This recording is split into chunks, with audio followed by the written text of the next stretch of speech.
From the Figure 4 Online Studios in beautiful Bothell, Washington, exclusively at WrestlingObserver.com, you're listening to The Bryan and Vinny Show with your hosts, Bryan Alvarez and Big Vinny V.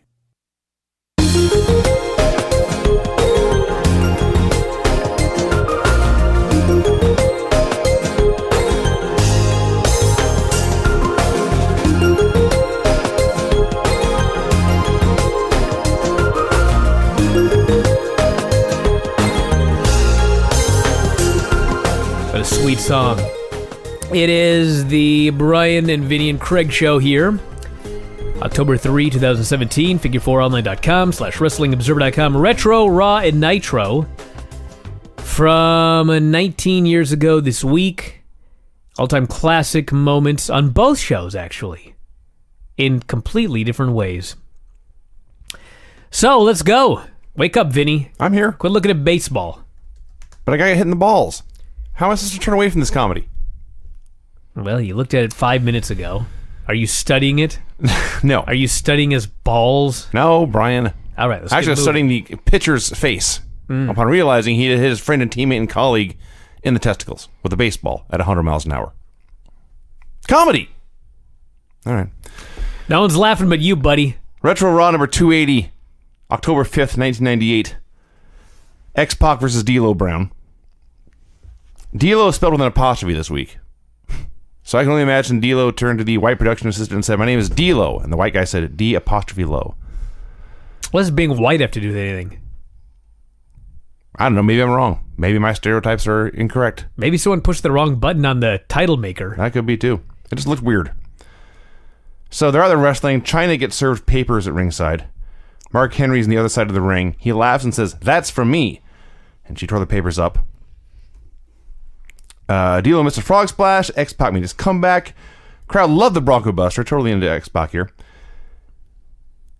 Henry slammed X-Pac into the post. D'Lo followed with a frog splash to win the match, regain the coveted European title. You totally fucked up the finish of this match. I did or they did? You did. Okay. So, X-Pac is hitting the ropes, and Mark Henry trips him, and he falls down. So X-Pac decides, this fucker tripped me. I'm going to take him out with a springboard high cross. Or a pescado. Of course, this is a bad idea. Henry is 450 pounds or something like that. The world's strongest man, I've heard. Catches X-Pac, then he posts him, and then D'Lo hits the low down for the pin. So, X-Pac, had Filthy Tom Lawler and I been doing Geek of the Week 19 years ago this week, probably would have been X-Pac, because he fucked it all up for himself. He was an idiot, and he lost. Thus losing, by the way, the prestigious WWE European Championship. It's funny, it went for months and months and months, and nobody even knew who the European champion was. And here in the last 3 weeks, it's changed hands 3 times? Yeah, they're fighting for it now. Unlike back in the old days. Well, it kind of makes it feel almost important. Usually you would hate something like this. Well, it's important till the third time and you realize it's just a toy. It was important when X-Pac beat D'Lo. Now, it's just dumb. So trying to hit the ring, but she froze, and D'Lo and Henry just taunted her and left. By the way, how is D'Lo Brown almost 300 pounds? Doesn't look that big, does he? He's Craig size.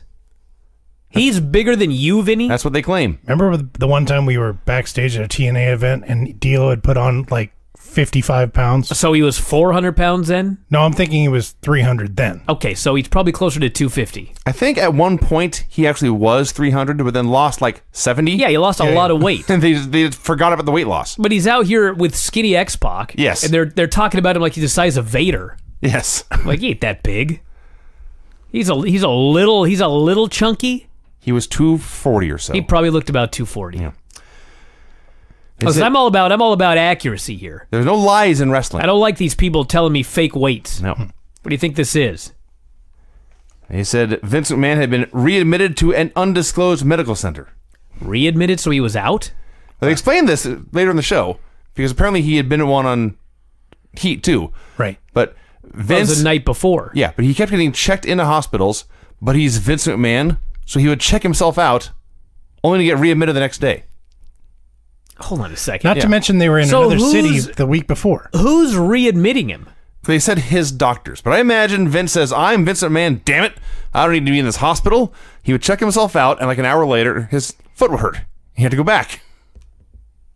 Okay. The storyline's stupid.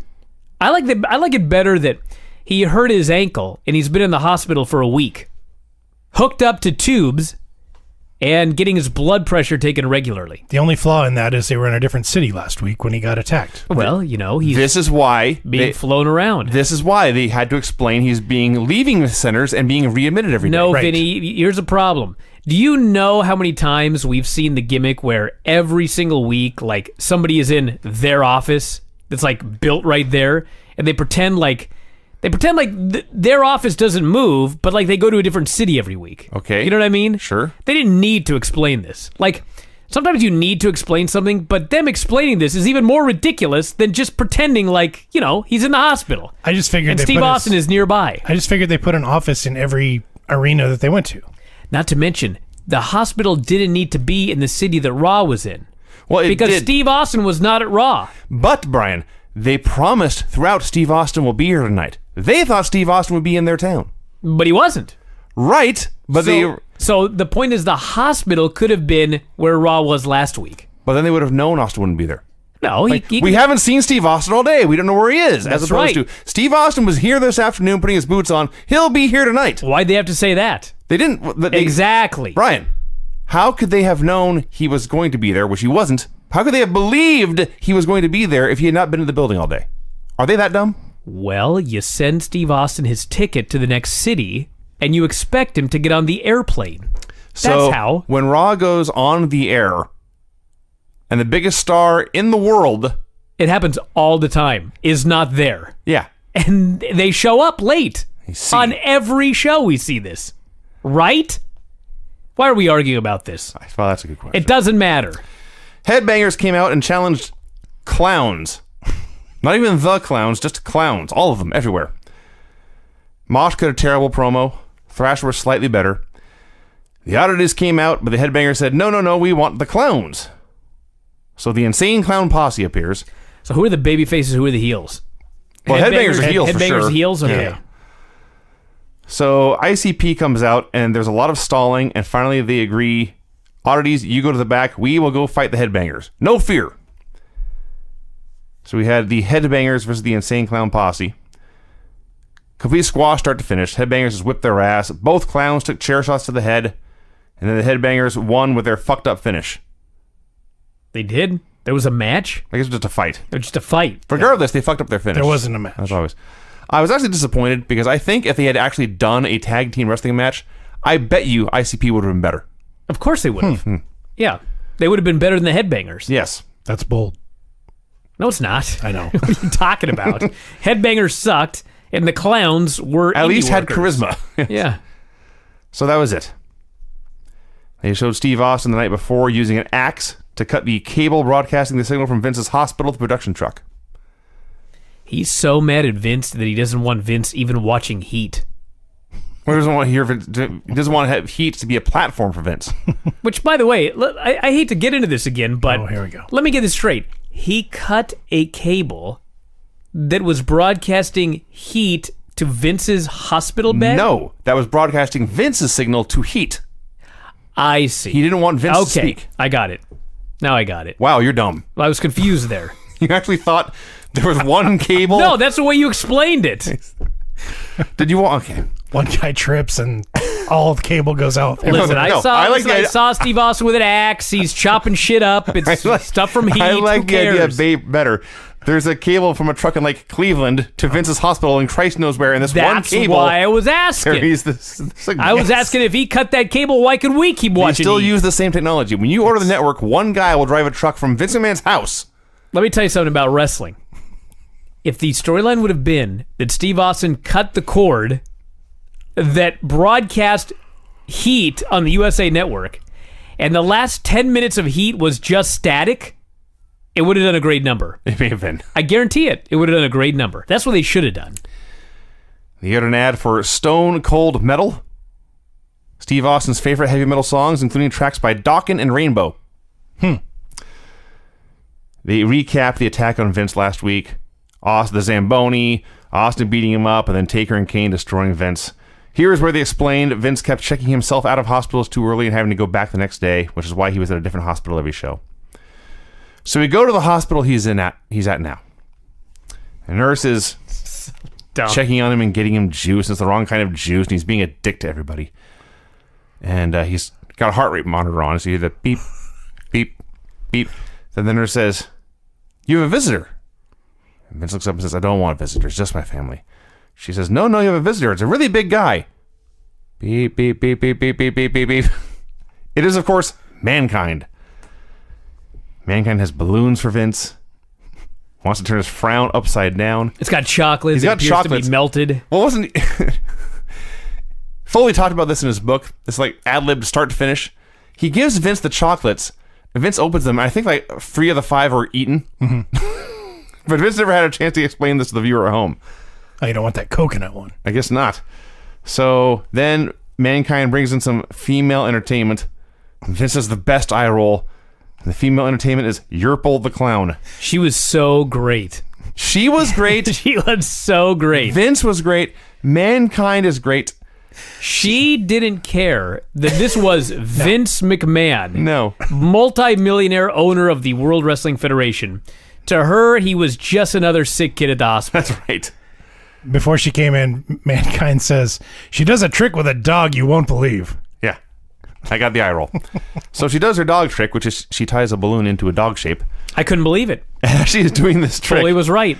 Mankind takes, I had to look this up to make sure I get the right terminology. This is a siren whistle. That's what they're called. He blows a siren whistle right in Vince's face. Vince's bug-eyed expression is out into space. The best. I always wanted one of those kids with the gauged earrings to put those in his ears and ride a bike really fast. That'll also work. Yeah. I was dying at this. Mankind said, I have another special guest for you, and we got the worldwide debut of Mr. Sacco. Vince is frustrated. First, he tries his best to ask them nicely to leave. Then he orders them to leave. Then he starts screaming at them to leave. And finally they do. Damn it, leave! Vince just throws his head back in disgust. Mr. Sacco. This is the second best Vince McMahon performance of all time, and the second best Vince McMahon performance on this show. Sable came out to do commentary. In my favorite outfit. For the record. That's fair. Describe for the people at home. It's all latex with nothing underneath. Fair enough. The fuck do you want me to say? Did you not see it? Where were you? Well, I was taking notes. I was doing my job. So was I. I was being I bet you were. So, yes, I was taking notes. one of the women sitting behind the announce desk was Tori, who is now, much like the hospital, at every city they do. The announcers never acknowledge her, but she could not contain her joy when Sable high-fived her. Vader versus Mark Merrow, all just a setup for Sable and Jacqueline for the women's title.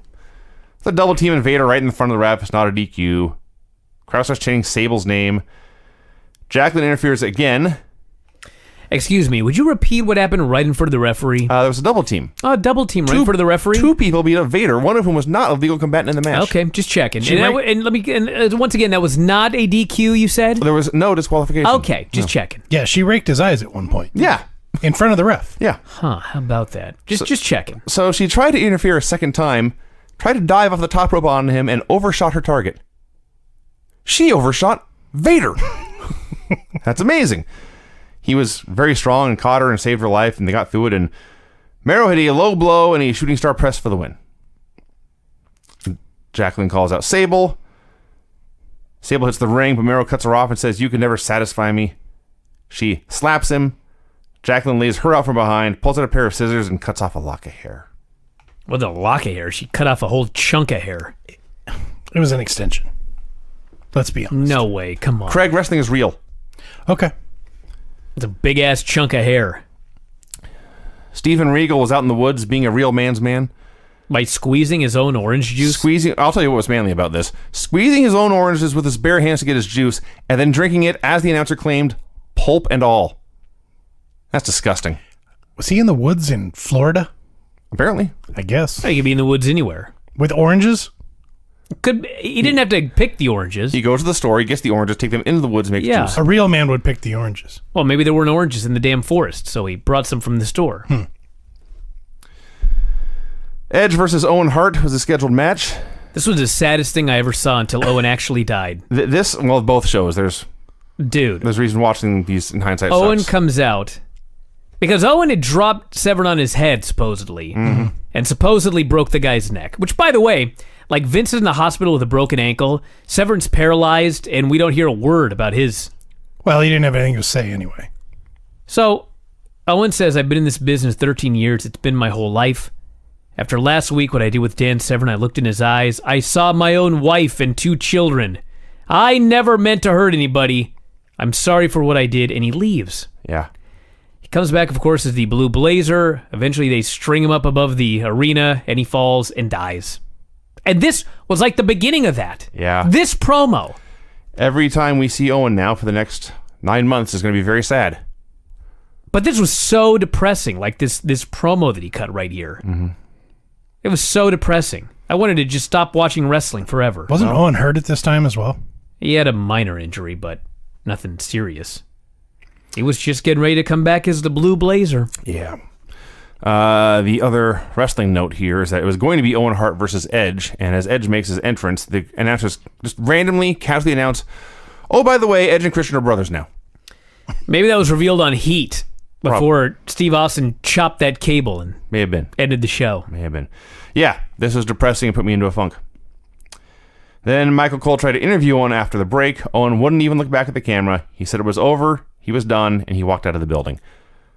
Yeah. Ken Shamrock versus Kane. I thought they did a great job of making this the story of a monster versus a very technically trained, skilled fighter. Well, maybe you could answer the question of why Ken Shamrock's a babyface this week.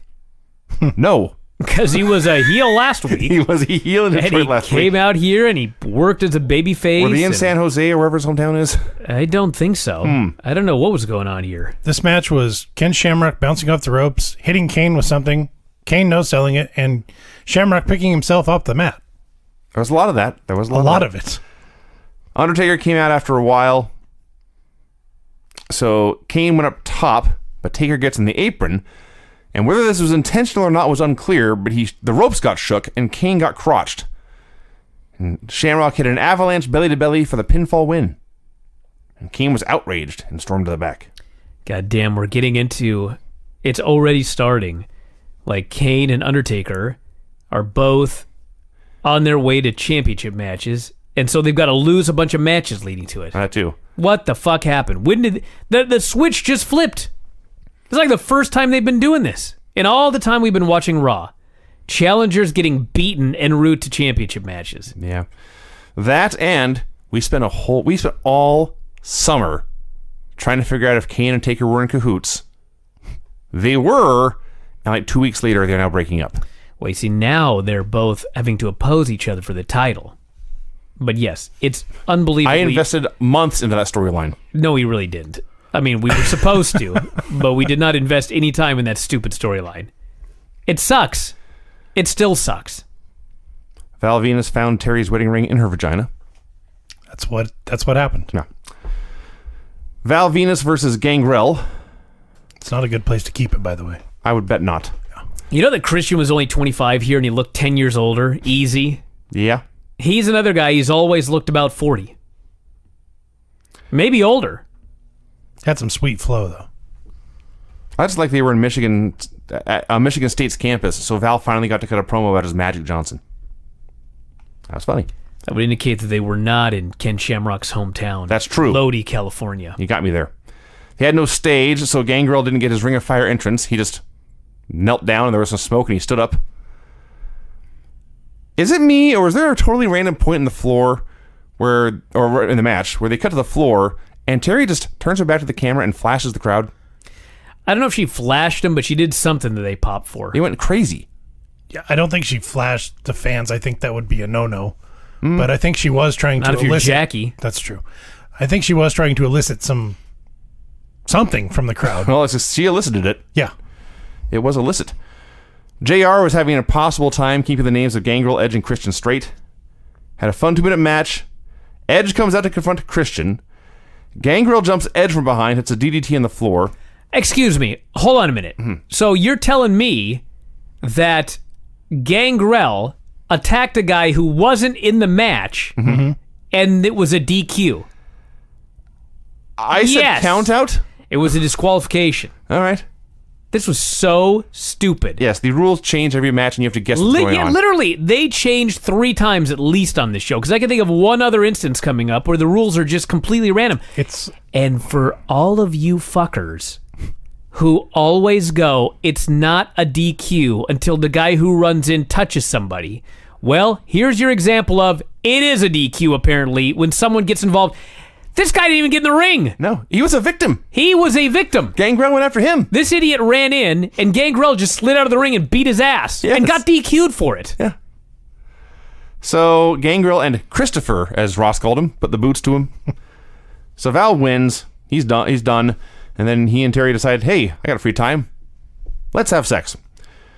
Goldust's old movie usher appears. Hey, at least it's in character. Absolutely. He presents Val with a golden envelope. Val reads what's inside and seems upset. Goldust's music starts, and then his voice is heard announcing a world premiere for next week. Listen, all you're bitching about that Kahoot storyline, all that time with Dustin as a born-again Christian led to jack shit. I think it was about 5 weeks. But that still. was 5 weeks too many. 2 minutes at a time. Dude. From Heat, Austin came out to the announce desk to harass Shane McMahon. Shane said, your issue is with my father, not me. And then Austin, I guess, believed him because he went into the ring and beat up Jeff Jarrett in Southern Justice and had a stare down with The Rock. Back at the hospital, Vince is displeased with his nurse. Vince wants pain pills. He wants pain pills and a new nurse. Yeah. That's fair. Art imitating life. Al Snow versus Jeff Jarrett. This was not fair. I, too, demand pain pills. Can we talk about the most awesome spot they did? Al's beating him up, and he sends him outside, and Al starts looking around, and finally he finds a steel chair. And he grabs the chair, and he starts heading towards Jeff Jarrett, and Jeff Jarrett punches him in the face. That happened. Gets the heat. I was like, you idiots came up with that spot. That's what they did. So I'm going to get a chair, and then you just hit me. I'll fall down.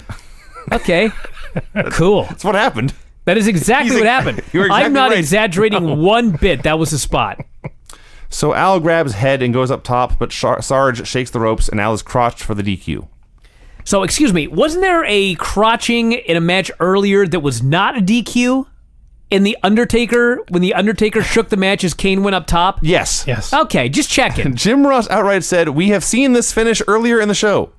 Not to mention, Sarge is an official, Right.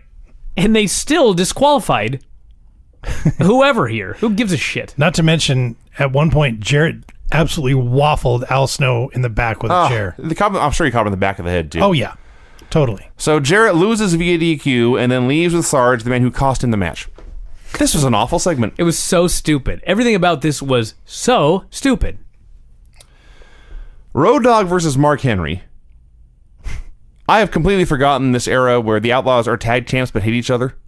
It already sucks. Explain the reason that Road Dogg brought a blow-up doll to ring with him. You think I have a reason? I didn't have one. I was hoping one of you guys could explain. Brian, Oh, you got a no, clue? I don't got any He idea. said his tag team partner was gone. Yeah. And so Yeah, they're he brought mocking the- him. They're burying Billy They're Gunn mocking here. Billy Gunn. Saying this blow-up doll is an adequate replacement for Which Billy it Gunn. was.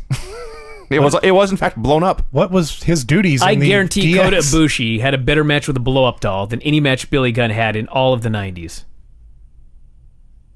So the announcers here got a hold of some of Henry's paperwork, and they discovered he was suing China for sexual harassment.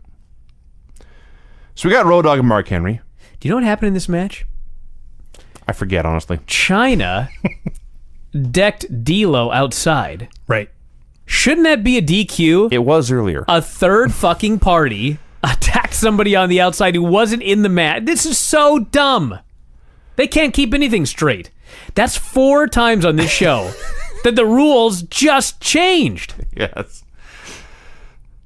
Well, to be fair, Brian, though it was not a disqualification, the referee did give China a thorough scolding. Yeah, this idiot referee. So, you know, it's like UFC. I guess earlier, maybe the referee was reprimanded for calling for the bell, And so this referee was overcompensating. It's lenient. And so he starts yelling at China for 5 fucking minutes. And meanwhile, behind him, a dude's kicking another guy in the balls, like in your baseball game, hits the X Factor and wins.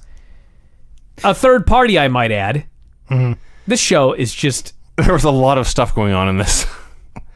So DX leaves. Henry recovers. He is pissed off. He grabs a chair and charges up the ramp, and that big fucker could move. You know, it's not even like this is a bad show. It's just so infuriating as a fan trying to figure out what's going on. Why some things are legal here and not legal in this match. I could just see Vince Russo in the back just burning a rule book. Not even burning a rule book. He's just so stupid that he just comes up with ideas and doesn't think. He has to write a new book, burn it, then write a new one and burn that, etc., etc. Yeah. Well, it is time. They go back to the hospital. They say, we're going to get some comments from Vince. First off, he wants more juice. He wants more juice, which I think he actually did mean juice. Yeah. He's upset that they're taking his blood pressure again. Let me talk about that part. So the nurse shows up, and she's got the blood pressure thing on Vince's arm. And Vince is just furious. He goes, God damn it, you've checked my blood pressure over and over and over again. It's always normal. You're checking it again. It's gonna be normal again. I can't wait to get out of here. And she says, just relax, it'll only take a moment. Soon as she's done checking the blood pressure, Vince, who had been so furious, all of a sudden just goes, is it normal? And she says, yes, it's normal. I thought that was so awesome. It is. It is.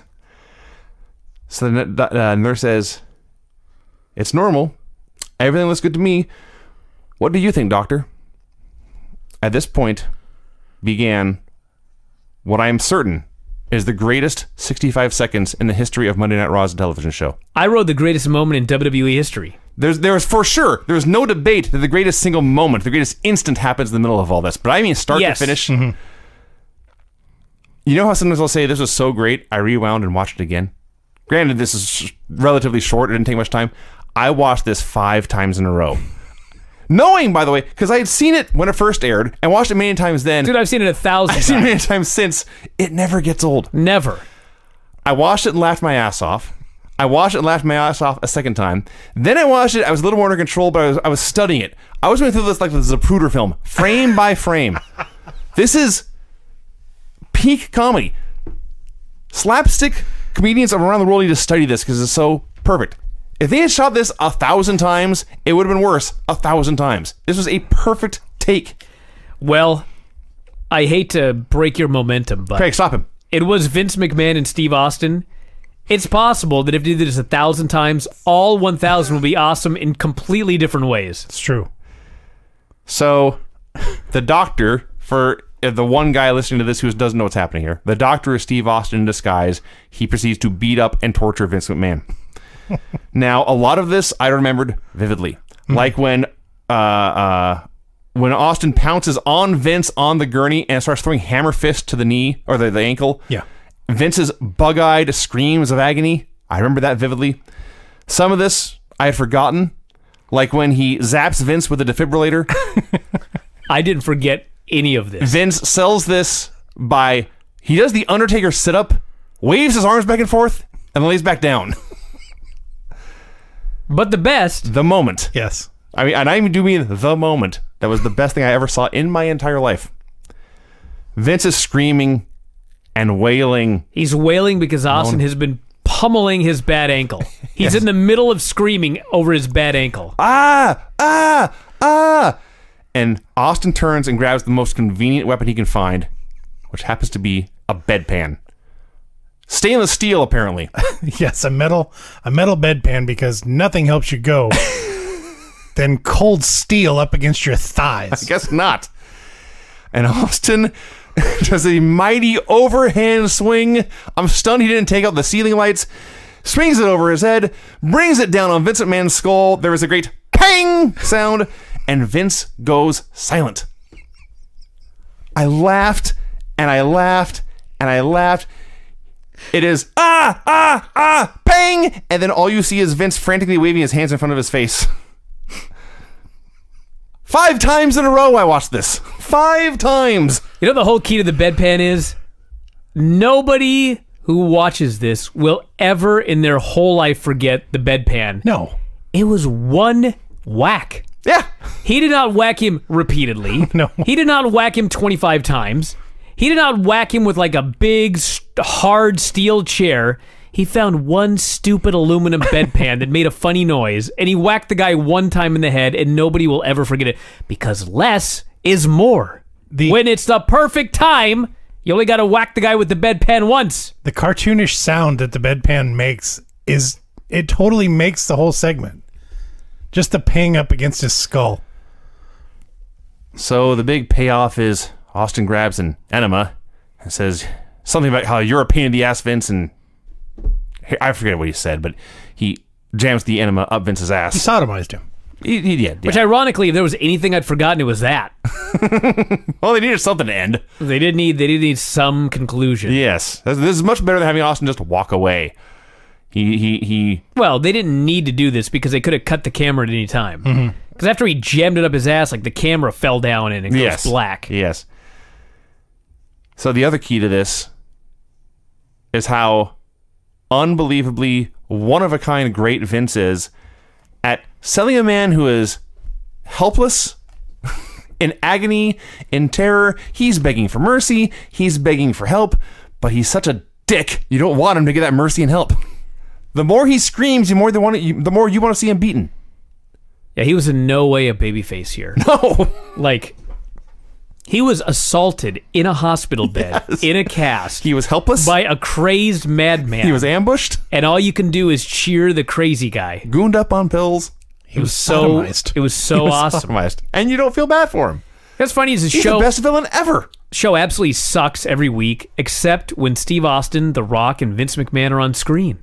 And most of it, honest to God, it's mostly Vince McMahon and Steve Austin right now. Like Austin's, or, Rock and Mankind, they're going to pick things up here in a while, but it's so funny to watch the Monday Night Wars, their show that they do on the network, and they had it on DVD, and they just make up all this bullshit about why they won the war, like that stupid DX invasion, which was so shitty. Like, you would think if you're gonna make up history, like, why even bother? Why don't you just say that the reason they won the Monday Night Wars was because Vince McMahon was a genius and the greatest performer of all time, outside of Steve Austin? Because that's the truth! God, this was great. I feel like we've undersold this. We have. You're not doing nearly enough How justice. can you give enough credit to the greatest segment that they've ever filmed? If you are one of the small people listening to my voice who have not seen this segment... It's impossible. I know it is, but for the love of God, go watch it immediately. I'll repeat the date on this. Where did it go? October 5th. October 5th, 5, 1998. 1998. It was great. Main event is Undertaker versus The Rock. Taker's working him over. Dude, this was every Undertaker match you've ever seen where... Here's the thing with this match. So, we watch Raw nowadays. Well, Vinny doesn't. But it's 3 hours long, or even 205 Live. You get these long matches with a finish. And so because we see them all the time, there's like, if you watch this match through modern eyes, there was nothing special about this match. It was a slow-paced Undertaker match. He worked the guy over forever. There was a screw job ref bump finish, and then Undertaker ends up winning. But if you look at this through the eyes of 1998, when most Raw main events didn't actually even happen, and there was nothing but bait and switch, and all of these matches were really short and just bullshit DQs, countouts, no finishes, whatever. I mean, this must have been like, oh my God, Rock and Undertaker for 15 minutes with a finish? How lucky are we to have this on television? Top stars. There's intrigue at stake because last week Rock pinned Taker to theoretically elevate him, and you, as a fan, you're watching this thinking, will he follow up on his big win? There's two things. Undertaker went for old school, and the fans didn't chant old school. Well, it was still... Well, it wasn't old school yet. I know. He should have chanted new school. Well, it was older than that. It was just school. That's fair. Also, Undertaker let Rock kick out of a chokeslam. He did. So they must have on his head too. It must. Oh yeah, his thighs were higher than his head. Yeah. At one point, but they had something big planned for Rock. Clearly, yeah. Letting him kick out of that. Yeah. So Kane hits Taker with a chair. Hard. Slides the chair into the ring. Rock hits a rock bottom, but there's no ref. Taker tombstones Rock onto the chair, and the ref recovers to count 3. So Taker screwed Kane. Kane tried to screw Taker, but fucked up. And I like to do these comparisons to today, even though I do all the time, but this Earl Hebner sold better as a referee than guys like Dean Ambrose do in 2017. You ever notice that? Fucking he gets bumped, he's down forever, and when he finally starts to recover, he does the slowest count of all time. He's so injured, he can barely slap the mat 3 times. It's crazy. That is a fact. He sold better than Sting at the end of Nitro as well. Oh, we'll get to this. I guess we're here right now, aren't we? Yes, we are. Hey, that Raw sucked, except the Vince McMahon segment was worth watching the whole show like 10 times. If I had to watch that show 10 times just to see that happen to Vince once, I'd do it. Oh, yeah. That's how great it was. That is more than I can say for Nitro. There was a lot of really stupid stuff on this. Yeah, but you know what? It's not as bad as it's been. And also, that's the most backhanded compliment I've here's heard in a another while. backhanded comment. You know this Warrior thing that we're going to talk about? Oh, yeah. Oh, I do. Do you remember, I can't remember all the details, but they did that stupid storyline with like Randy Orton and Cowboy Bob, and like Cowboy Bob bled magically or something. Do you remember this? Yes. It was shooting the Taker. It was so stupid. Yeah. That's one of like 100 stupid things we've seen in the last 19 years. So when I watched this Warrior thing again, I was like, yeah, that was dumb, but fuck. It was so dumb then. Yeah. Now looking at it, it's only mildly dumb. Look at all the shit we see with Bray Wyatt. We saw a fucking match where worms appeared on the mat in the main event or one of the main events of WrestleMania. Fact. Now I look back at this and I'm like, fuck, you saw a guy in a mirror. What's so weird about that? Well, we'll get to it. God, how times have changed. It was weird, though. It was stupid. But man, little did everyone know No. when they buried that segment. Just wait. WCW Monday Nitro number 160, also October 5th, 1998. The show took forever to get going. First we got an ad for Halloween Havoc. I'm not making that up. With Chucky. Chucky's laughter's in there. They're talking about who's this laughing person. The production truck doesn't know who it is. Then the Nitro Girls danced. Then the pyro goes off. Then Tony talks about the laugh some more. Then recap like month-old Bret Hart stuff. Clips from August. First match is Saturn versus Liz Mark Jr. The bell rings to open the match. The show is 8 minutes and 55 seconds old. It took them forever to get into this match. And then, worse, the match started. Liz Mark was awful on this night. Is he always this bad? Dude, okay, so Liz Mark Jr. fucking sucked, okay? And every time he's in the ring, he fucking sucks. I watched him in this match, and he fucking sucked so bad that I'm not sure this was the actual Liz Mark Jr. That's how bad he was.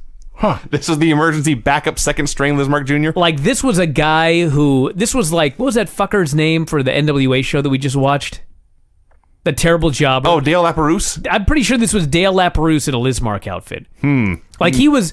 As bad as Liz Mark Jr. is, he was 10 times worse here, if that's even possible. He was so bad. His rope running was terrible. Oh. Now, I've seen a lot of guys who run the most badly and it takes them 5 steps to get across the ring. It took Liz Mark 5 steps to get across the logo. Saturn eventually said, fuck this shit. Hit a Falcon Arrow and a DVD for the win. Not a minute too soon. Dude. Had a Paige Goldberg promo. More Nitro Girls. The show is 100% useless so far. It gets more useless. Speaking of the cat...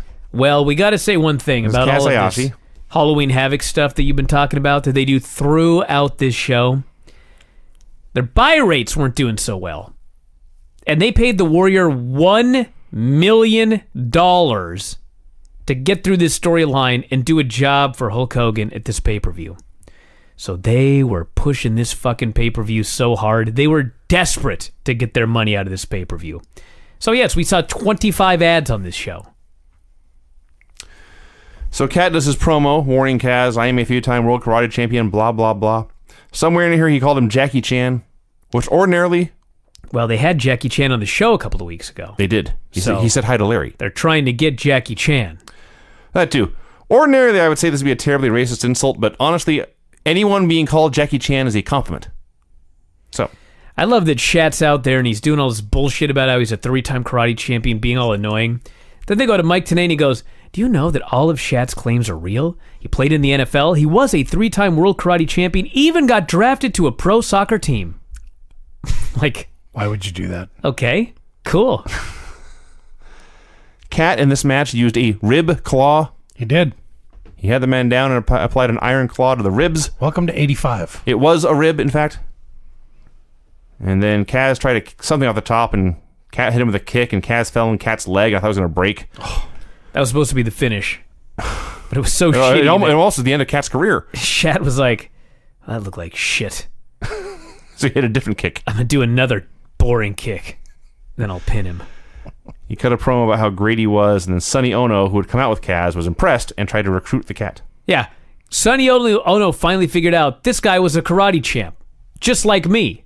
I'm going to go with him now. Not only that, this guy wins every week. Well, there's that too. My guys haven't won in months. Nitro party clips. I've never seen so many shirtless children. Very disturbing. Yet another Paige Goldberg promo. Jerry Flynn versus Juventud Guerrera. Oh, boy. What are you talking about? I had forgotten what a fun wrestler Jerry Flynn was. Dude, I expected this to be a disaster, and it was actually really good. Here's my biggest complaint. The thing you complain about all the time.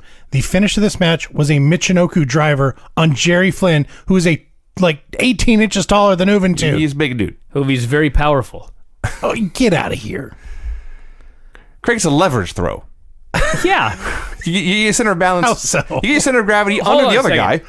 You know what a Michinoku driver is? I You used lift to the use guy it. up, and then you just It fall was down. your finish. Do you know what it is? Listen, to do a body slam, you got to lift the guy up, and then you got to turn him over. Michinoku driver, you just lift him up, and you just fall down. That's the move. Brian. I believe Hoovie could hit that. Oh, please.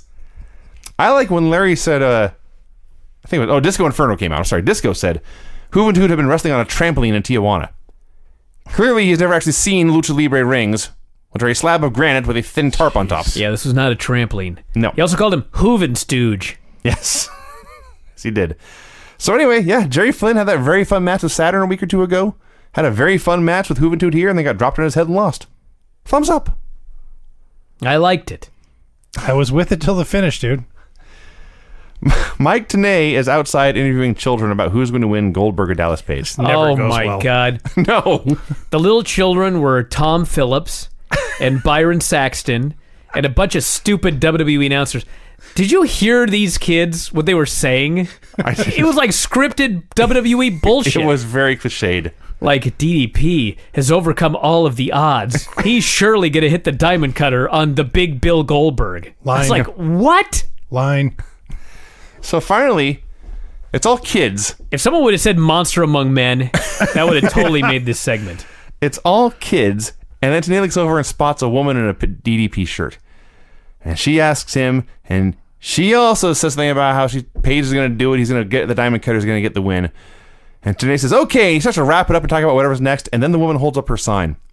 It didn't all make it on camera, but enough of it did. You could read what it said, which was, hey, Hogan, shake your, and then she wrote _ICK, shake your ick and take your pick.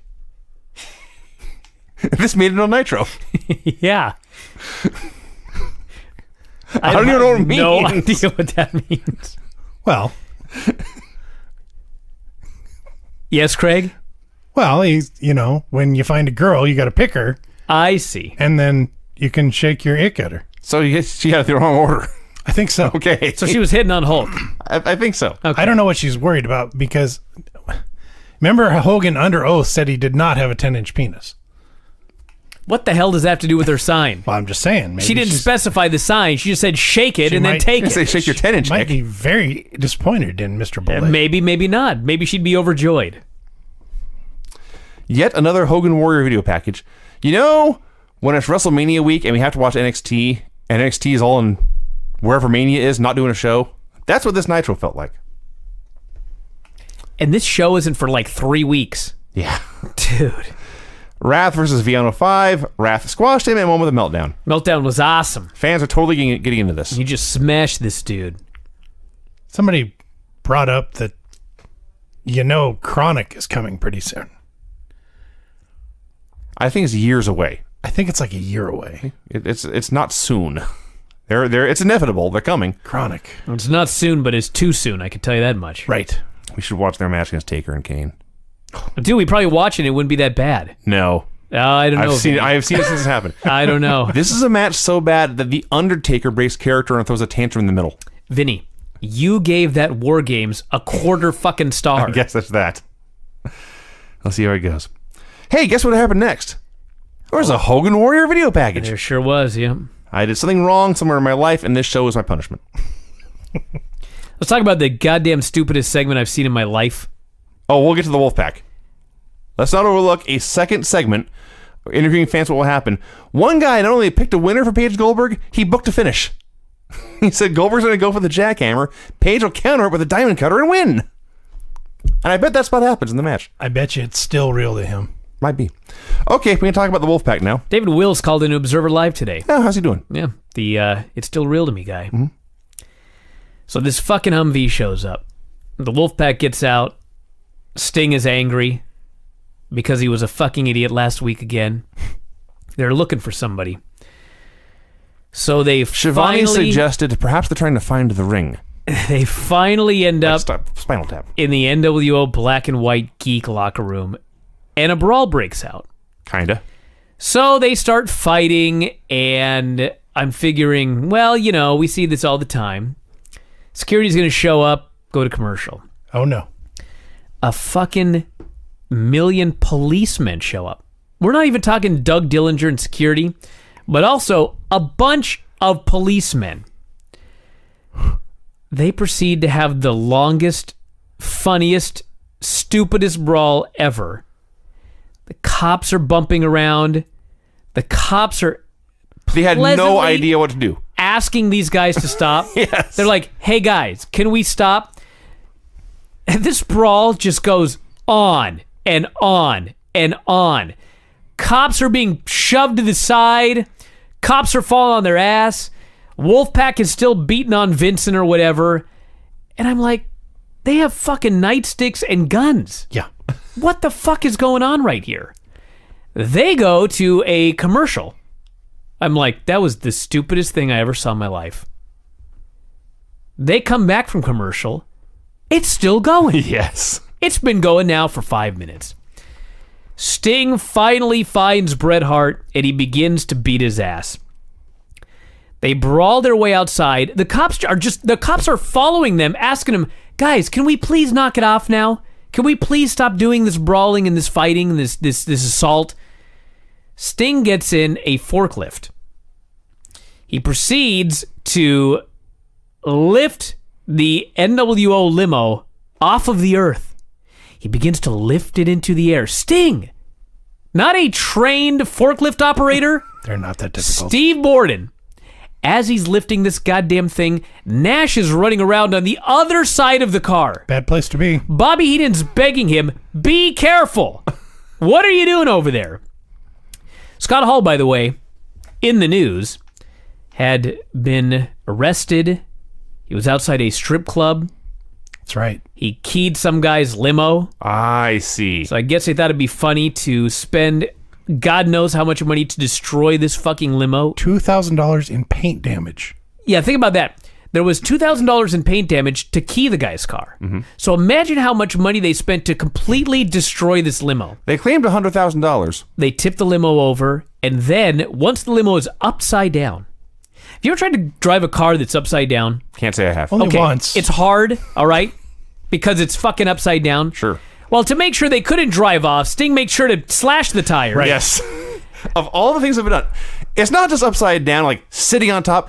The roof is smashed in. All the windows are smashed. This car's done. Kevin Nash is now standing on the underbelly, whacking random mechanical things with a hammer.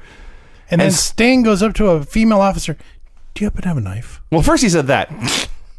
I guess he thought someone would have a knife here. So he starts to call Kevin Nash. Kev! And Kevin doesn't answer. So Sting tries his other name. Sexy! He called him sexy. And then he says, knife! Knife! Nash is like, I didn't bring a fucking knife. So Sting eventually... Well, luckily these damn cops had brought knives. Somewhere... And they were nice enough to give their knife to this fucking painted up vandal. He slices the tires. For why? Cops are The easiest thing to replace. You can go buy new tires right now. cops are walking around Les Schwab will install them for free. completely impotent. Not free. This was so Installation, stupid. isn't it? Oh, yeah. This was so stupid. Yeah, it was dumb. Did you mention? Let's go back to that pre-commercial horrible brawl in the locker room that went forever and ever. So these were real cops who I'm sure have broken up fights before via mace and billy clubs and cuffs.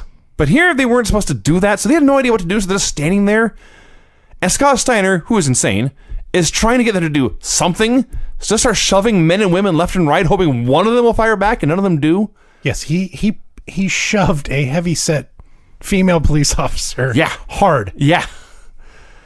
The fight keeps going. Guys just walking around in the back. There's no one to hit, so they just mosey through. They go into the hallway. LaPark is out there in street clothes, but his mask. So he's got like jeans and a blue t-shirt and his arms are crossed. You see the skull just poke around the corner and look down the hallway and then poke back. Oh, God, what else? It went forever. We mentioned that part, right? That's important. It went forever.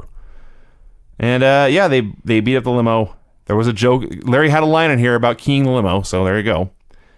And that was finally that. Damien versus Hector Garza. We had Fun Lucha for 1 minute. Then Eddie Guerrero enters the ring with a microphone, and the ref calls for the DQ.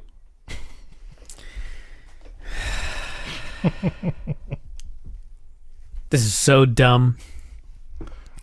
And then Mike Tenay, because no one knows what's going on. Mike Tenay goes, isn't he supposed to be in Japan for an extended tour? Yep. Did he actually say Japan or the Orient? He said Japan. Really? Believe it or not, yeah. I'm stunned. And then Larry. See, before Eddie came out, Hector Garza and Damien actually did a couple of moves. And of course, Larry has to just bury all the Mexicans. And he goes, you know, these guys are fun to watch, but they don't have a long life expectancy. I'm fixing to just write this rant. And then Eddie comes out and I realize, you know, 2 of the 3 guys in here are in fact dead. There's that. Now, granted, one guy had a heart attack, one guy had cancer, but yeah, not the right time to do that rant. Well, he didn't know. He is a goddamn idiot, though.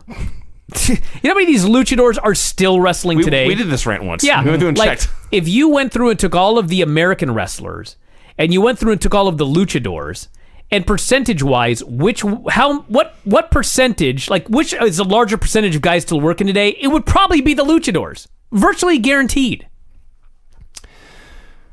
So Eddie starts talking to Hector and Damien. He asks them, what has Eric Bischoff ever done for you? I thought, well, they are having a match on the #1 wrestling program in the entire world. That seems significant to me. They're making a lot more than they make in Tijuana. Yep. But Eddie explains they only ever get to wrestle each other. They don't get to wrestle anyone else to move up the card. He says, it's true you guys are cramming 5 or 6 guys in your rental car and 3 or 4 guys in your hotel room. And they nod because they are geeks. And he says, none of us can rise above Eddie or Eric and Hogan unless we all team up. And he passes them t-shirts and he introduces themselves as the Latino World Order. Fans booed mightily. Need another faction on this show, you That's see. what we... More... Yeah. So let's count. That's the NWO, the Wolfpack. I guess the Flock is dead, but the Horsemen are back. The LWO. I guess that's it. Shivani says, let's go to Mike Tenay. Instead, we see the Wolfpack, who are outside having a huddle. They seem to come to some sort of plan, and then Tenay arrives to interview them. And Ash tells Tenay, we are looking for Scott Hall. He is at a bar somewhere.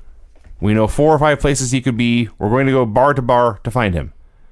This is a show-long storyline. Oh. I just want you to remember, this is a show-long storyline. Yeah. As we work our way to the payoff. Yes. Tenay and the camera crew want to tag along, and the Wolfpack didn't say yes. Basically said you can follow if you want to.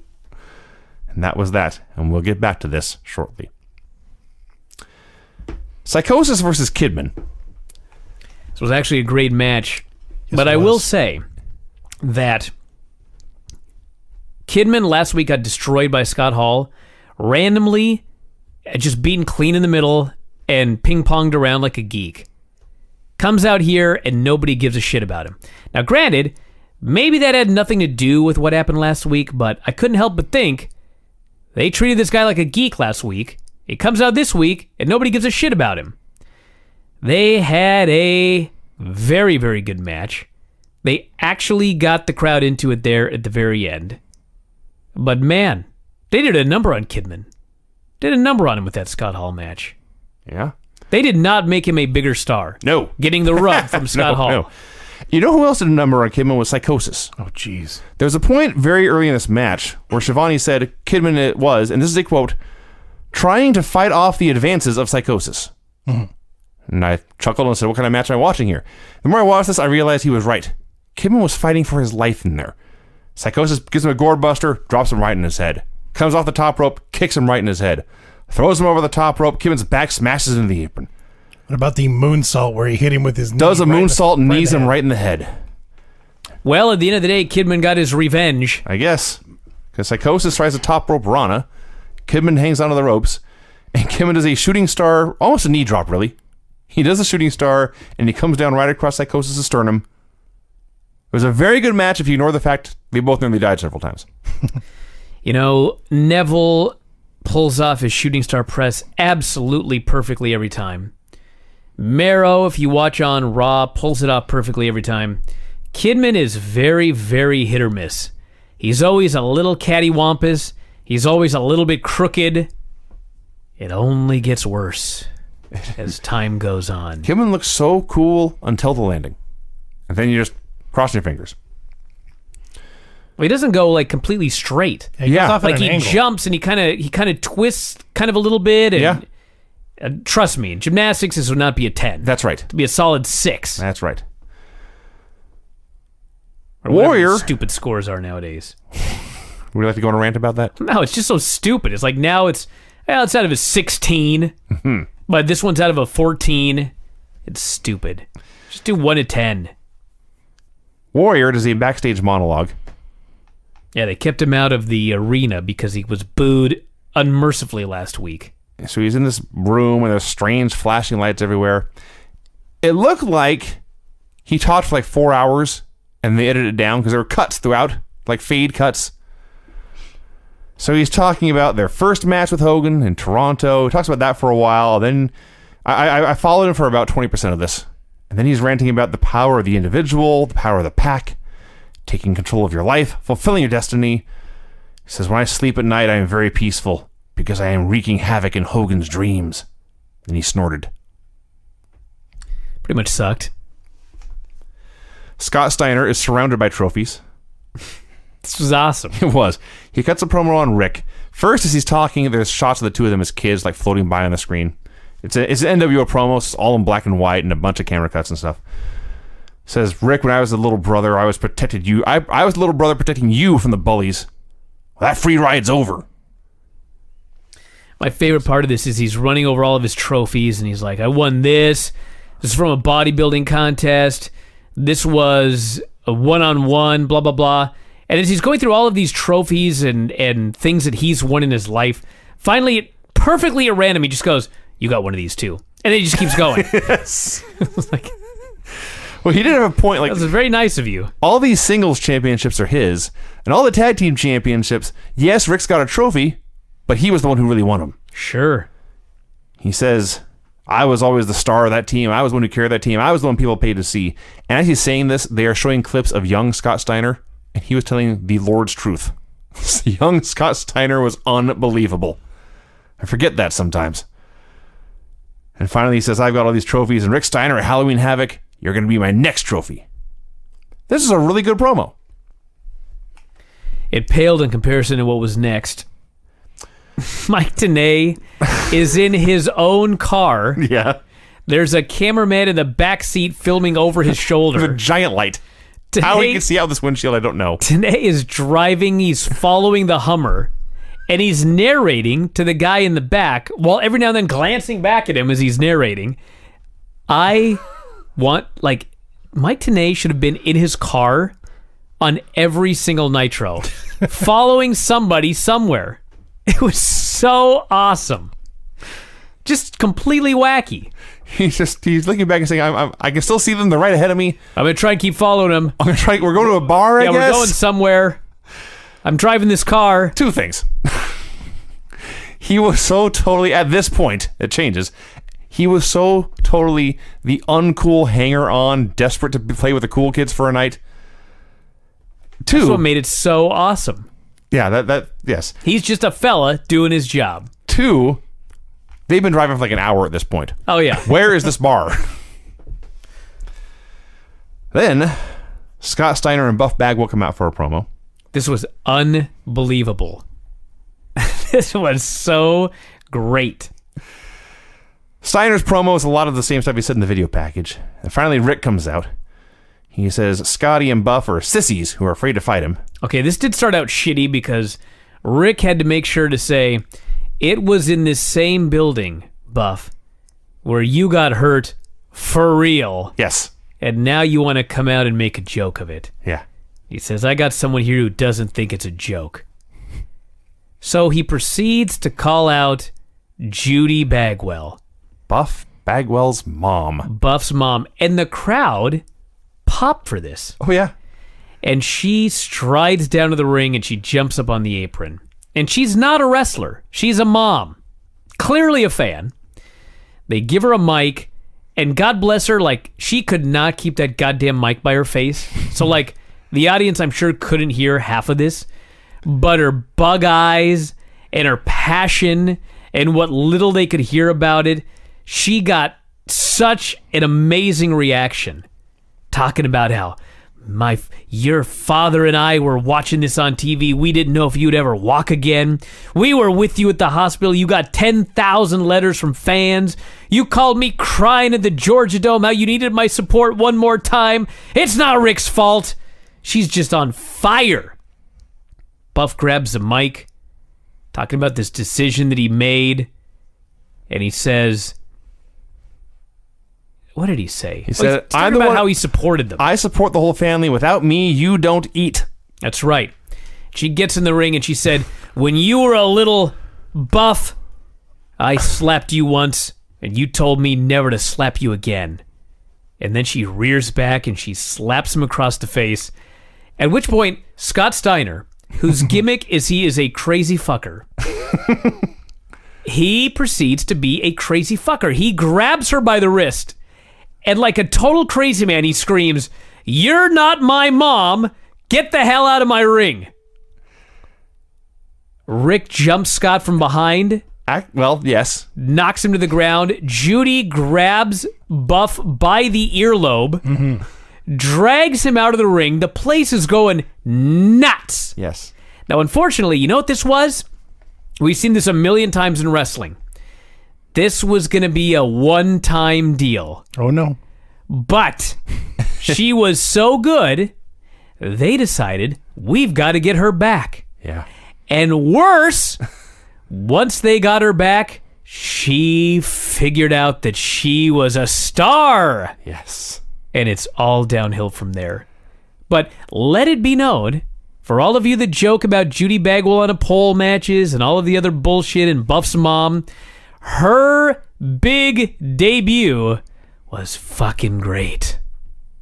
This was awesome. Couldn't agree more. If it had not been for Vince McMahon in the hospital, Judy Bagwell would have been the star of these two shows on this Monday night.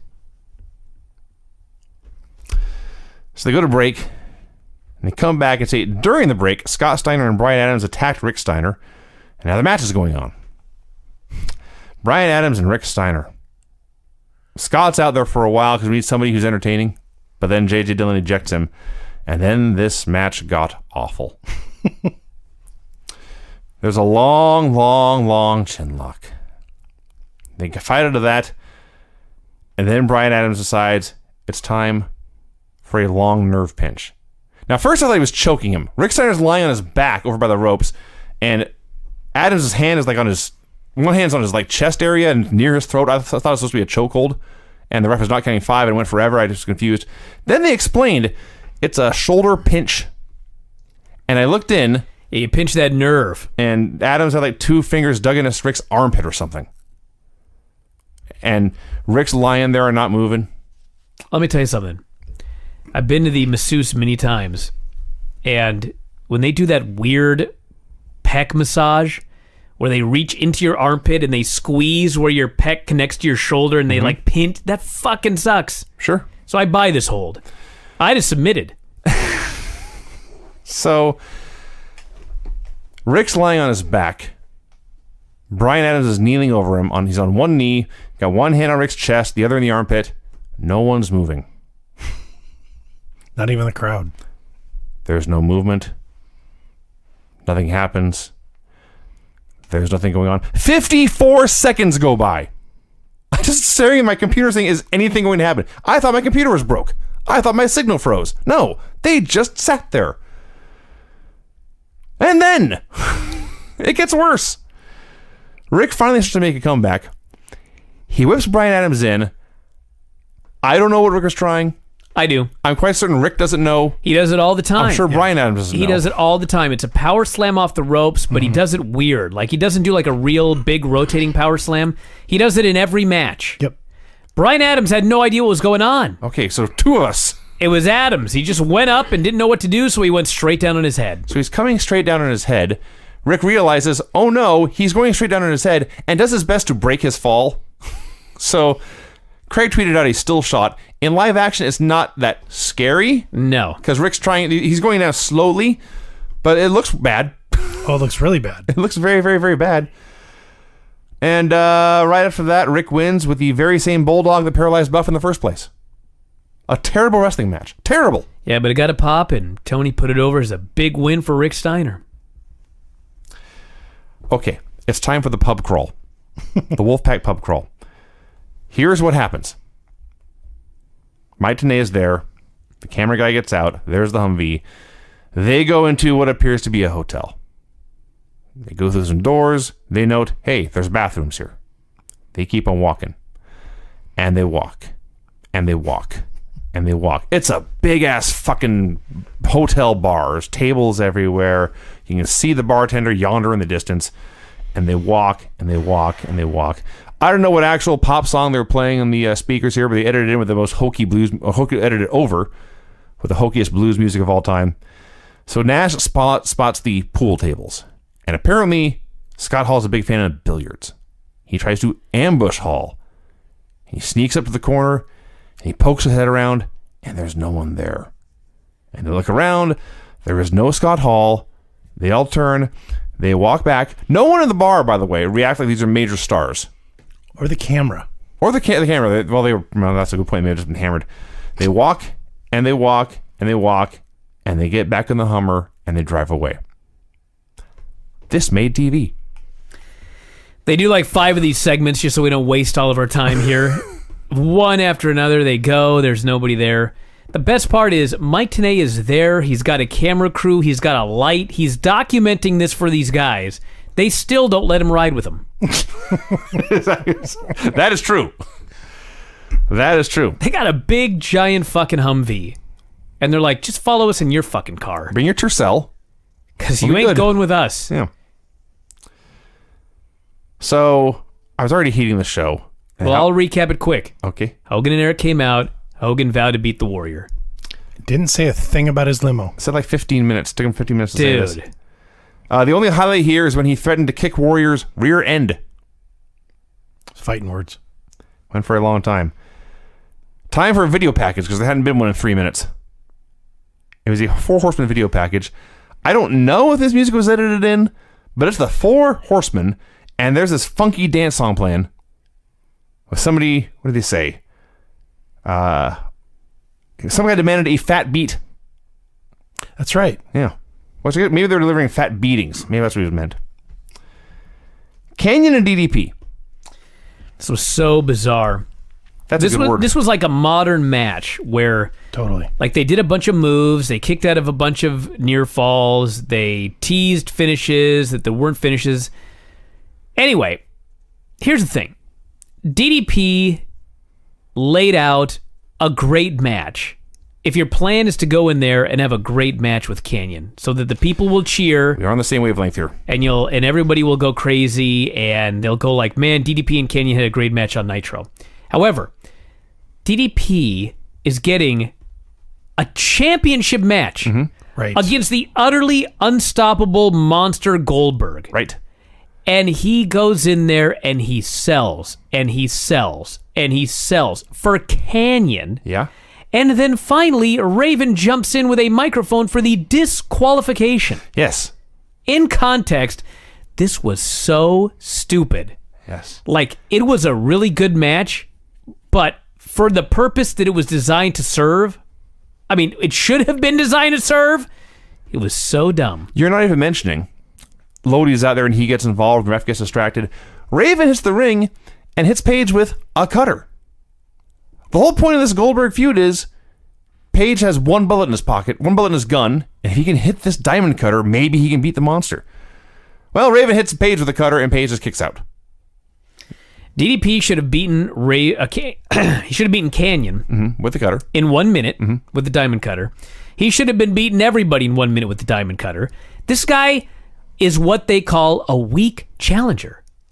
In storyline. When you have a weak challenger, you have to do everything you can to make the people believe that he can win. And the whole thing is, everything they did at the end, where the heels beat on DDP, Goldberg runs down, they both clear the ring together, and then they have a stare down. You could have done the same goddamn thing by having DDP win with the cutter in a minute, Raven jumps him after the match, and you do the same thing. Yeah. Could have done all of that. You're only missing one thing, Brian. This is a 3-hour show. Doesn't matter. You could have had A video package. Mike Tenay go to a fifth bar. Now, I will talk about the post-match, because for all the reasons Brian has critiqued this, I kind of hated the match. In a vacuum, it was a fine wrestling match, but for what it's supposed to do was counterproductive. But then, they're beating on Paige. Goldberg hits the ring, hits an A-plus spear on Canyon. Canyon takes a great bump for it, too. It looked awesome. And Goldberg pops up, and if that spear was an A+, the punch to the mouth he gave to Lodi was an A++. And then he hits Lodi with a jackhammer. Raven hits Paige with the diamond cutter, and we get the Goldberg Paige stare down, and they're screaming at each other, and the fans are screaming, and JJ's there to make sure they don't fight. The post-match was awesome. I want to mention two things. First off, going back to those clowns on Raw, when they beat up Shaggy, Too Dope, and Violent J. Violent J is flat on his back, and he's a little fat. And one of the headbangers, he doesn't stand over him and hold the sides of the chair and drive the edge like into Violent J's stomach like you always see somebody do from that position. He stands next to him. He lifts the chair high over his head like he's going to do a normal chair shot, and he fucking brings it down and smashes Violent J right in the belly with this chair. I laughed and laughed and laughed. Violent J didn't, like, protect himself. No. He laid flat on his back with his belly in the air, and this headbanger just smashed him in the stomach with this chair. You just forgot that and had to mention... Well, I remember because you were talking about the punch to the face. I see. That's great spot. For some reason, I remembered that. Well, it was awesome. And by the way, the other thing I wanted to mention was everything that I said about this match is a critique. Earlier in this show, we had two segments where fans were asked who would win, and a bunch of damn fans thought the DDP was going to win. So maybe I'm wrong. Maybe he wasn't a weak challenger. Pub crawl update. They strike out again. No, I want to talk about... I want to talk about this. I'll be here all night. Tenay turns to the camera and says, "They tried to ditch us." I bet they did. So going through this bar, it's a much worse bar than the other bar. Everyone still ignores them. There is no Scott Hall. Conan says, "Hey, let's go to a strip club." Kevin Nash, the buzzkill, says, "No," and they left. And this whole thing was so lame. Like the Wolfpack... Well, hold on. That was also an inside reference. Kevin Nash said no because he said that Scott had been banned from every strip club in America. So the point was, why bother? I see. We ain't going to find him there. To Kevin Nash on this night, it was more important to beat up Scott Hall in a bathroom than to hang out with hot strippers. Yeah. Now, the whole image of the Wolfpack is they're basically the cool heels, or at least the cool anti-heroes. They don't give a fuck. They're very relaxed. They're very laid back, and they're cool. So you'd think, hey, going to party with these guys would be awesome. Wrong. Their night of the town is drive around forever, go to a bar, walk around, don't do anything fun, leave. They were so lame. Vinny, they're on a mission to find Scott Hall. Are you not paying attention? Had the Disciple versus Lenny Lane. It sucked. This is Disciple's like first match after being converted. And he came out wearing the It was exact the second. same... He had another one last week. I apologize. Came out wearing the exact same thing as when he was in the NWO. He's still a disciple. I guess he's a disciple of Warrior now. Here's how they open things up. This is the spot they came up with. Lenny did a Warrior impression. He runs around screaming his head off and he shakes them ropes. And Disciple says, I'll show you how it's done. And Disciple goes to do a better Warrior impression, but it's a trap, and Lenny jumps in from behind. Yeah. They do this match. It's not very good. Disciple fires up like Warrior. Everyone boos. And Disciple wins with a stunner. And he goes to get a promo. Says he's done carrying Hogan's bags. He's his own man now and forever. I bet you that's not true. So he cuts his promo and he starts heading up the ramp, and Hulk Hogan starts running after him because Hogan is now angry and offended that the Disciple is no longer going to carry his fucking bags. He's gotten to. So he runs after him. They go backstage, and Disciple disappears in this room, and Hogan's running after him like Hulk Hogan, and he's screaming like, "Come back here, you idiot!" He follows him into this room. It's empty, and for some reason, the room is empty. But Hulk Hogan decides, I have got to look in the mirror. He's a narcissist. So he just starts looking in the mirror. And in the mirror appears the Warrior. By Now- the way, the announcers could see Let's get into this. the image, But here's the thing. So Hogan can see the image. Yeah. right? Eric cannot. No. Right. So the storyline is that Hulk Hogan is out of his mind. Sure. However, yes, the announcers could see Warrior, as well as all of us. So we're Sure. all out of Hogan's mind. We're either all out of our minds, like Hogan, or Hogan is right and Eric is out of his mind, Eric is blind. which doesn't play into the storyline at all. No. This was so dumb. Hogan sees Warrior, freaks out, thinks Warrior's behind him. He's not there. Looks back at the mirror, cuts this gibberish promo because he's supposed to be Looney Tunes. The announcers are like, look, there's the Warrior. I see the Warrior in the mirror. Bischoff says, what are you looking at? Announcers go silent because nobody's smarting them up.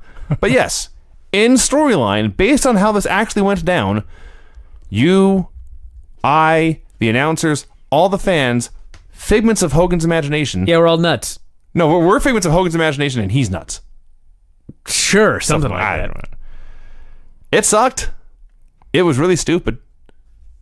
It was really, really stupid. Back to the pub crawl. Today notes what I had noted. Every bar they go to was shittier than the last. This last one, I seriously think it may have been somebody's house.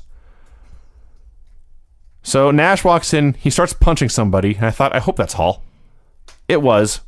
So they have this brawl. Well, this was the weirdest one yet because this was the first one where as soon as they went in, not only did the fans acknowledge them and act like they were big stars, but they're like looking straight into the camera and they're mugging for the camera.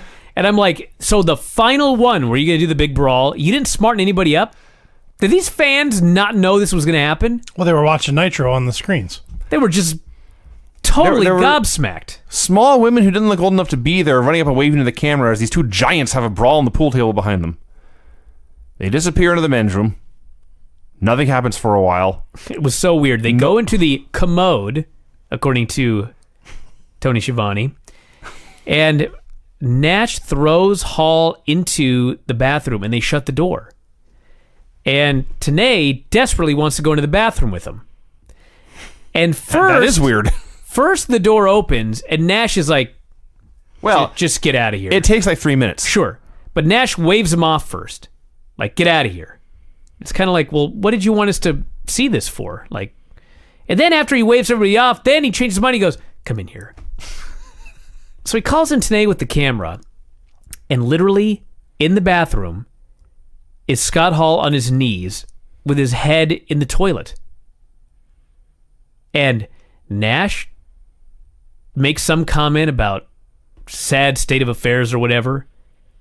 And then, after going to 5 different establishments, during WCW Monday Nitro, he put the guy's head in the toilet and then they just go home. That was the payoff. Yeah. Are you fucking kidding me? That's what they did. That's what they came up with. It's one of those things where even if you wrote this all down on paper, it doesn't sound good. No. And then Bischoff came out.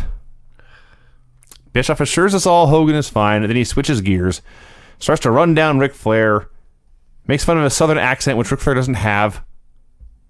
Crowd demands Flair. Bischoff says he's not here, he's a coward. Out comes Arn Anderson, says, I am the horseman in charge of head games. The champ is here, let's bring him on down. I thought that was Flair's job. Ooh, indeed. Eventually, out comes Reed Flair. He's 10. He is incredibly nervous. He has his wrestling singlet on, he has his medal on, and God bless him, because it's not his fault he's 10, this bowl cut he had. I thought he was actually wearing a headband. It was the shadow of his hair. So, he also know the Mo Howard haircut. So, he announces, at the behest of Arn, that he is there to handle his dad's light work. He does a couple of duck walks like Bob Backlund used to do, the old amateur wrestling training thing. And Eric just asks what's going on, and next thing you know, Reed is tackling Bischoff and taking him down repeatedly. And when Bischoff is finally able to get to his feet, Reed goes hide behind Arn and does the Flair strut and the hair thing. Arn makes fun of Bischoff for being taken down twice by a 10-year-old. He was happy, and he goes to leave. They go to break, they come back.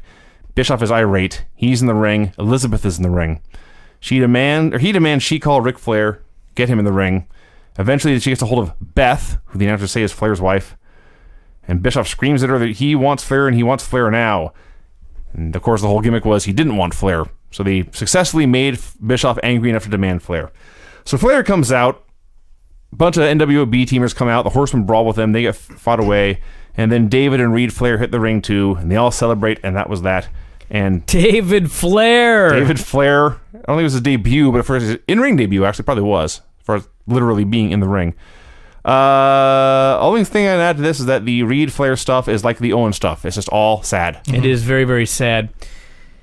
David in there is standing right next to Chris Benoit, and literally the only things I remember about David Flair's entire career, I remember he had a bunch of really horrible matches. I remember he introduced us to Tori Wilson, and I remember that Chris Benoit absolutely beat the shit out of him in one of the greatest squash matches ever. It's going to be a while before we see it. Is it Tori or was it Stacy? It's Tori.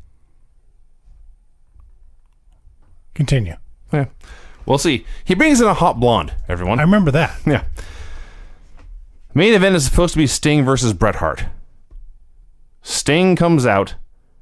Bret comes out, gets halfway down the aisle, just goes to the back. Sting goes after him. Now, you will recall that this whole storyline is that Sting is an idiot. Well, here is Sting. His friends are out on the town, hopefully drinking it up by now. Larry points out, all your friends are gone. This is a trap. But Sting is stupid, so he charges ahead. It's definitely Tori. Okay. I ain't forgetting that. You kidding me? They brawl back towards Hogan's dressing room, and they start fighting amongst tables, and what ensues is the lamest 5-minute backstage brawl. It was so bad. Like, Sting gets suplexed through a table, and Bret goes, he puts a chair around the knee, but then drops the trash can on the chair, very clearly in a way that would not hurt the knee at all. They keep on fighting and fighting. Sting's down. Bret goes over like a golf cart to run him over, but he can't start it, so he just gets out, and they keep fighting. This was like a Naked Gun spoof of a Steve Austin backstage fight. Yeah, at one point he went to grab a trash can, but it was actually anchored to the wall. Sting grabs a trash can, it is roped down. If Steve Austin, this happened to him, he would have just torn off the whole pillar. Yeah. Sting just puts down the trash can and walks away. They're fighting, and like one guy, Doug Dillinger, walks up, and at this point both guys say, I guess I'm done, and they walk their separate directions. And Bret walks in one door, and Sting walks down a hallway. Everyone in the crowd just starts to boo because they did not get their main event match. And the show ends. This was so lame. At one point, Sting had Bret in the Scorpion Deathlock, and he just sat there, and the whole time Zbyszko is telling him he's not back far enough. It's never going to work. Yeah, Larry's burying his technique on what was actually a very, very good Scorpion Deathlock on the cement. Because as we all know, if it's on the cement or on a table, it's always worse. The backstage stuff on this show was so bad. Can you imagine being there live at this show and you're promised that match and you don't get to see any of it? I only ever went to one WCW show, and it was Spring Stampede in Tacoma, which was actually a great show. It was an awesome show. But I watched these Nitros, and I just think, what would it be like to be there? It's hard for me to process. They're so weird. Dude, at the time, they were still selling tons of tickets for these shows. Don't look at me, dude. I don't know. But I do know that actually Craig and I are both right. David Flair ended up with both Stacy and Tori Wilson. Oh, well, there you go. Man, what a life. She wore that tiny... Yes, Miss Hancock. Yes, that's her. That's right. Well, there you go. We have that to look forward to. Legs for days. Few highlights still to come, but only a few. All right, everybody, that is it. We are out of time. We'll be back on Thursday with part 2